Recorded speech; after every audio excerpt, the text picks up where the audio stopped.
Hey guys, welcome back to another video on the channel, and yesterday is results day now. If you're sitting A-levels, if you're doing your GCSEs, if you're trying to get into university or you're just trying to get somewhere in life, I hope whatever you do goes well for you. I hope you succeed, hope everything goes fine. But yeah, a very nerve-wracking day for a lot of students in the UK. I don't blame them. I was in the situation before, it's terrifying, but yeah, you get through it. You will get through it. But essentially, this video is going to sound like a little bit of a cop-out at first, but hear me out.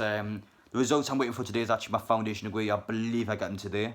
But I already know that I'm pretty much going to be in next year's course anyway, unless something drastic happens. But pretty much, this is just sort of like a recap of my GCSE results 3 years ago, and pretty much how I went from there, how important the results actually are, and also talk about the results structure this year, because there's a lot of problems, I believe, anyway. But if you're new to the channel, make sure you get down there, subscribe, smash the like if you enjoy. But also down below, let me know how your results get on. Do you do well? Just want to know, I'm just quite curious. But yep, as far as I'm aware, A-levels today and GCSEs are next Wednesday. So yeah, quite a busy couple of weeks for people. But anyway, before we get into anyway, I'm going to talk about my own GCSE results first and how the year 11 affected me, how I progressed in life, essentially, how important they were. And in my opinion, GCSE results aren't too bad. You need your maths and English, but apart from that, the rest of them were pretty irrelevant. To get into my course, so originally I could have done there. I could have went on A-levels, but I didn't really fancy it. Wasn't really my thing. I wanted to go to college, do some sport-related stuff, just relax, because year 11 was quite tense. I thought, listen, I'll relax a couple of years, I get into uni afterwards. But yeah, so I need like 4 or 5 GCSEs to get into the sports coaching course. Of course, you need maths and English. That's quite important, but yep, so got into that, and colleges went quite smoothly for 2 years, and afterwards went to the foundation degree, which is where I'm at the minute. Just completed my first year in that. But yeah, at the minute they're not too important. I mean, to get into a job, you only need 4 or 5. It doesn't even matter, to be honest. As long as you've got your maths and English, it's essentially fine. But it depends really. If you're obviously trying to get Cambridge or Oxford, then you need to be pretty much perfect in your results. But yeah, for about 99% of people, as long as you get about 4 or 5 C pluses, including maths and English, you should be okay. But pretty much throughout the years, year 11 itself, whoever's doing GCSE, by the way, getting the results now because of COVID, I'm not going to lie, I know it'd be more satisfying actually getting results when you only worked your arse off, you've got all the answers right, but to be fair, you've mostly dodged the bullet. Honestly, worst year of my life, year 11, both inside school and outside. It was just crap, it was stressful, it wasn't enjoyable at all. But I got stuck in at the end. I didn't do amazingly well. I got 7 GCSEs. I mean, I got 1 7, 1 6, 1 5, and the rest were like 4s. And got 3s in geography and science, of course, or not fails, but not what you need.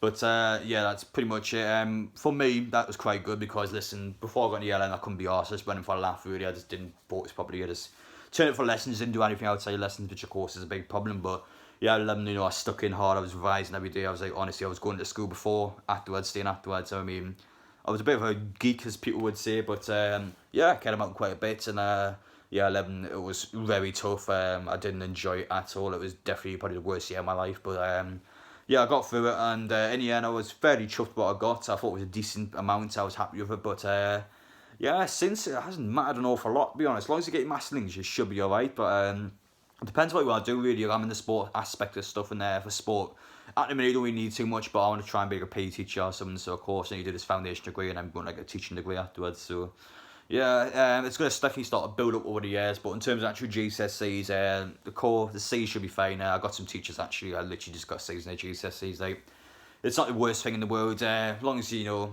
do what went well for you, if you get your target grade, you should be alright. But the problem I got with these A-levels and GCSEs this year is the government, I cannot believe some of the choices they made. A-levels, for example, they're basing it, as far as I'm aware, as far as I remember anyway, they're basing it off the fact that where school you went to, if the school did well, you'd be getting your target grades based on where you're from, and it's a massive problem. Honestly, I couldn't believe GCSEs that actually failed people who didn't even sit the exams. That is just ridiculous. How can you fail someone that didn't even sit the exam? That's just ludicrous. How can people in the government actually think that's a good idea? Like, it's just ridiculous. But I don't want to get into politics too much, but it's just a shambles how some of this has happened. But anyway, I'm going to stick a petition down below, by the way, for the A-levels. So pretty much A-levels is there to get the teachers to pretty much give the target grades out instead of the government picking areas, because let's face it, it's discriminating there. But anyway, at the minute, it's like 105,000 petitions, so make sure you get down there, sign if you haven't already. even though it doesn't really affect me because we already done our foundation degree and like, it didn't affect us too much. Just went to video calls, outside lessons, and finished stuff like that way. But yeah, so pretty much I got that signed down, and which didn't affect me. But the fact that it's based off areas is just disgusting because it's got this sort of mentality across the whole of the UK, to be honest. So let's say, right, you want to get into Cambridge, you want to get into Oxford, or even Durham, those sort of places. They kind of look into where you're actually from the UK to begin with before you even look at your results. It's just ridiculous. Let's say, right, let's say someone from Cambridge who wanted to go to Cambridge, right, and there's someone from Newcastle. They both got 7 A's and 2 A stars. Okay, let's just say they got that. I don't know exactly what the requirements are, but let's just say they got that. The college or uni will actually pick the Cambridge person over the Newcastle one just because of the background, how much your parents are, and it's just ridiculous. Honestly, it just makes them half as excuse up saying, listen, you can't come here, you haven't got enough money. It's just a load of crap like that. It's just, honestly, it's just disgusting how you can discriminate people like that. But it's a massive problem we've got at the minute, and the fact that this is actually laws of how people are sort of getting the results without even sitting the exams is just ridiculous. But yeah, in terms of GCSEs, as far as I'm aware, it's teachers, giving out the predicted grades, so that's more reasonable.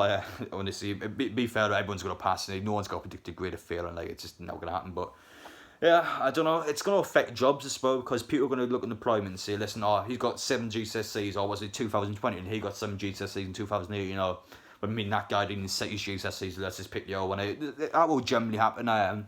You maybe think I'm just sort of rambling on, but that sort of thing will actually happen in real life, and it's a problem there. It shouldn't work like that, but yeah, it's tough this year, of course, especially for year 11s and A-levels, you can't do it next year because you got to get on with life. You can't just keep going back and back because the next year 11's got to delay a year. It's a mess. It's a complete mess. You can't just mess about with it. But still, the way I went about it, actually failing people who never sat the GCSEs, it's just scummy. Just straight up disgusting there, no doubt about that. But yeah, I don't understand it really. I really don't understand it. But in terms of my GCSEs, they don't affect me too much in life at the minute. As long as you get your Maths and English, that's pretty much all you need. It's not a lot of teachers can't say it's sort of like a life-threatening sort of situation. It's not unless you're doing some particular things, the majority of things should be alright. But it's just sort of like a setback really if you don't do well. It's not the end of the world. It's not going to affect your life massively. It's just be a little setback, like a 1 or 2 year setback. You just got to get back into it, get your Maths and English, and then be back onto it. But in my college, so for example, if I didn't have 7 GCSEs, I didn't have my 6 GCSEs to go into the college. Pretty much what I had to do is do a level 2 course instead. So once you do level 2, you move into level 3 essentially. So it's just like a couple of years delay really. It's not the end of the world, but you want to try your best obviously to get them. But people do think it's a lot worse actually, as it's not too bad, but you still want to get them. That's what I will say. You still want to get them, but honestly, it's just meant to year 11's definitely dodgeable, as well as A-levels you probably argue, but still though, university you got to get into that next, and yeah, that ain't easy. It's not too bad to be fair, because at least you're doing something you enjoy, because then you'll be more engaged actually revising, going into it, instead of doing like about 7 different subjects at once, you only got the one to think about, do just different topics instead, a lot more in-depth. But it ain't too bad. Sports coaching, I don't really actually speak about my education too much, is because it's not really personal. I'll just kind of just stick in that and just YouTube sort of like on the side. But yeah, I'm going back next month. YouTube, I do a lot of it, but uni last year I didn't really do an awful lot of YouTube because I got banned from my college team, which sort of affected me a little bit. I sort of stopped enjoying YouTube as much. I was like, listen, there's not really too many videos I can do. I go to Newcastle games, that was literally all I was putting on the channel.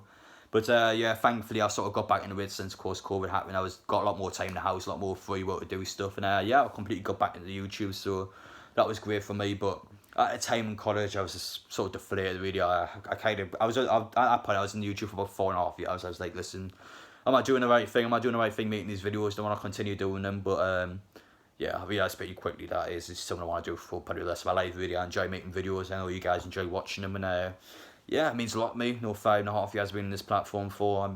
I made profit over the years. I do this as income as well as actually, as a hobby. Not like an income as in like I can live with it, but like it's still a decent amount of side I can do stuff with. But yeah, just talking thank you guys really for that over the years. But I was thinking for year 11 exams, because the video quality is crap. I kind of want to do a little bit of a remaster, I suppose. I might do some other videos where I'll remaster it, get it in the HD on the iPhone 7. But yeah, I just want to say thank you over the years, really. I know I've been rambling on for a little bit, but got quite a few things I want to say. This is the sort of video I want to say.